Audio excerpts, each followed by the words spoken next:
Now listen to this. Nancy Pelosi finally tells us the truth.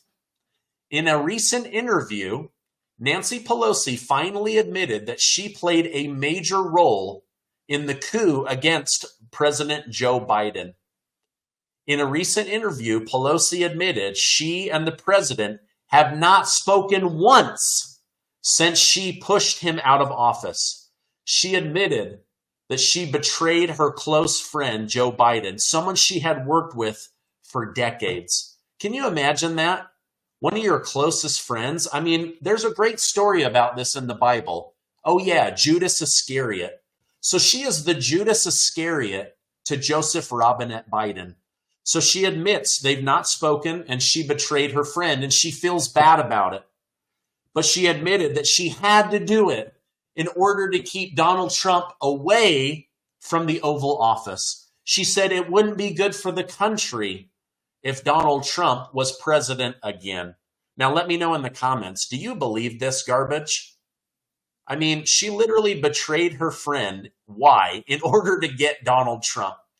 Now, do you ever feel like what she is really saying is that Donald Trump in the Oval Office wouldn't be good for Nancy Pelosi? I think it would be great for the American people, but it would be very, very bad for Nancy Pelosi. I mean, just in the last 30 days, Donald Trump called on Congress to investigate Paul and Nancy Pelosi for using insider trading to become worth hundreds of millions of dollars. You think if Trump gets back in office, he's not going to call for that investigation? Also, we now know that Donald Trump had nothing to do with the attack on the Capitol on January 6th. We now know for certain that he called for 10,000 National Guard. And then Nancy Pelosi admitted on camera that she was at fault for not having the National Guard there. They also waited hours to call in the National Guard and police backup. So you think that she's not scared that Trump's going to expose her for the January 6th crap that they've tried to pin on Donald Trump? I mean, the FBI has admitted Donald Trump had nothing to do with this, and Nancy Pelosi herself twice admitted that she was at fault for not protecting the Capitol.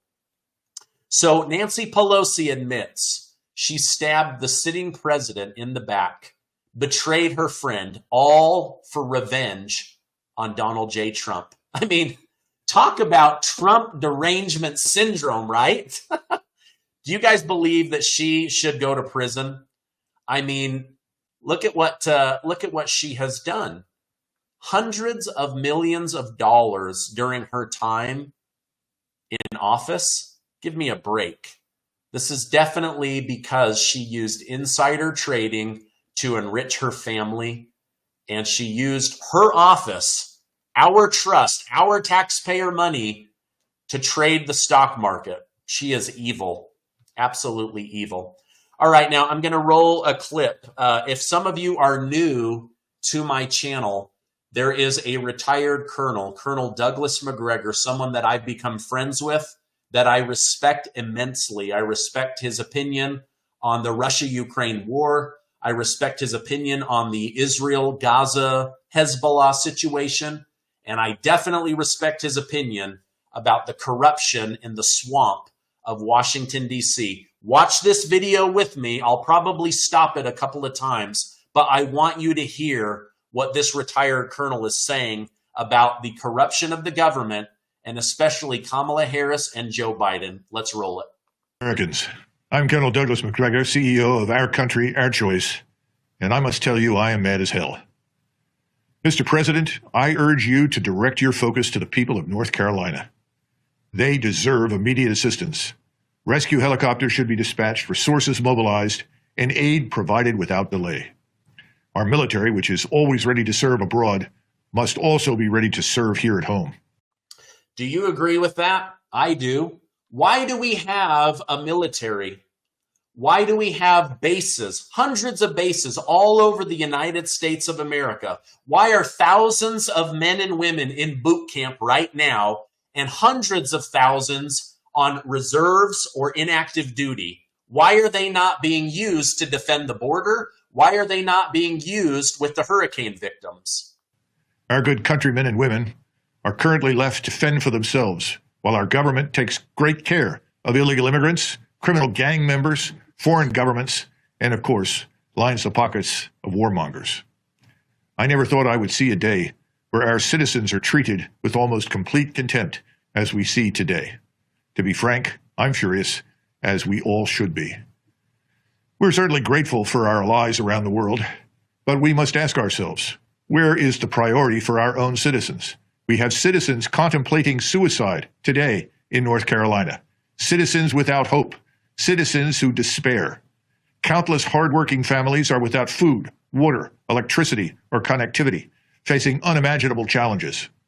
It is unacceptable that while we allocate vast sums to foreign conflicts, our own people suffer in silence.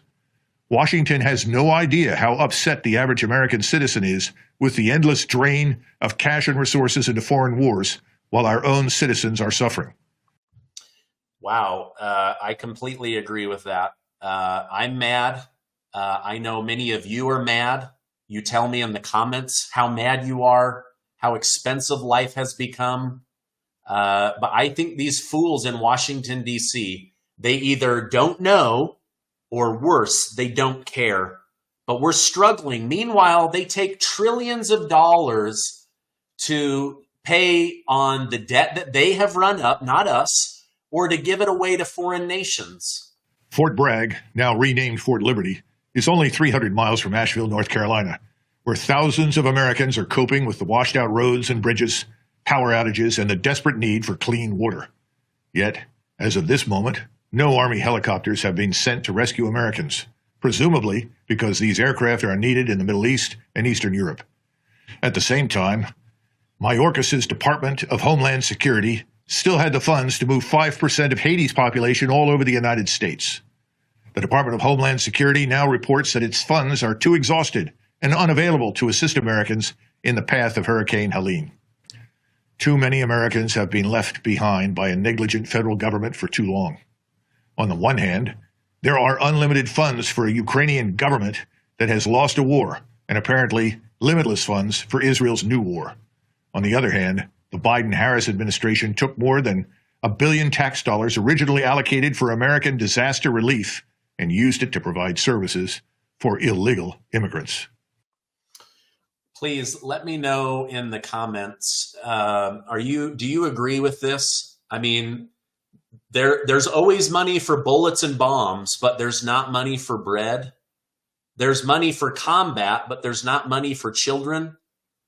I mean, this is disgusting. And they've spent hundreds of billions of our dollars importing illegal immigrants. As he mentioned, they have relocated 5% of the entire nation of Haiti to America on our dime. And then they wonder why we're angry. Today, families struggling with horrific damage resulting from Hurricane Helene must cope with only $750 in support from Washington. It's time for us to critically assess the narratives we encounter. Are we truly being served by our government, or are we being misled into believing that our greatest threats lie beyond our borders?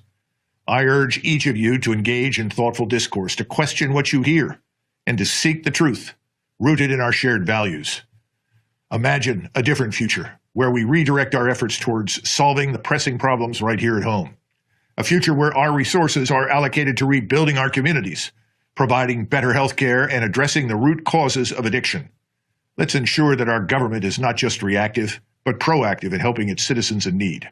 It is time to strengthen our commitment, first and foremost, to the American people. No more delays, no more excuses. It's bad enough that 76% of individual income taxes go to pay the interest on our sovereign national debt. Hey, if you want to see more America First people like this, if you want more America First policy, if you think the government should be working for the American people and not all the people around the world, I want you to type AF, America First. Please, I want to hear from you guys. If our government has one job, it's to provide for the security and well-being of the American people.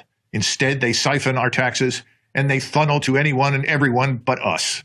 Americans, our country is on autopilot when it desperately needs leadership. Imagine for a moment wealthy parents who give their spoiled children keys to an expensive sports car. The children keep crashing the car and still get a new one after each accident. This may not be the best analogy, but it seems clear that the taxpayers are the parents and Washington is populated with spoiled children. It's time to stop replacing the sports car and instead replace the children in Washington. Thank you for listening. God bless you and these United States. All right. I know that was a little bit long, but I just love hearing from people that love America, love the American people. They are sick and tired of government corruption. They are sick of endless wars that profit the military-industrial congressional complex. Do you want to see Colonel McGregor serve in the Trump administration again? I do. I know he's willing to. This man would lay down his life for our country. He is such a great leader. So he speaks with so much authority. You guys, I'm so optimistic about what is around the corner. Trump is surging.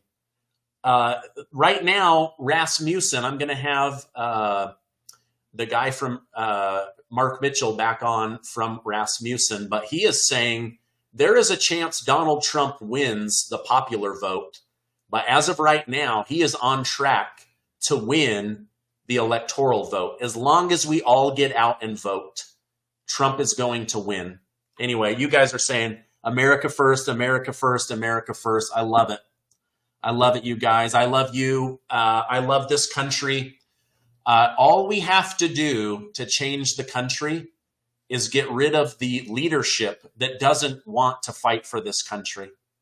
Joe Biden is gone. Now we just have to vote against Kamala Harris.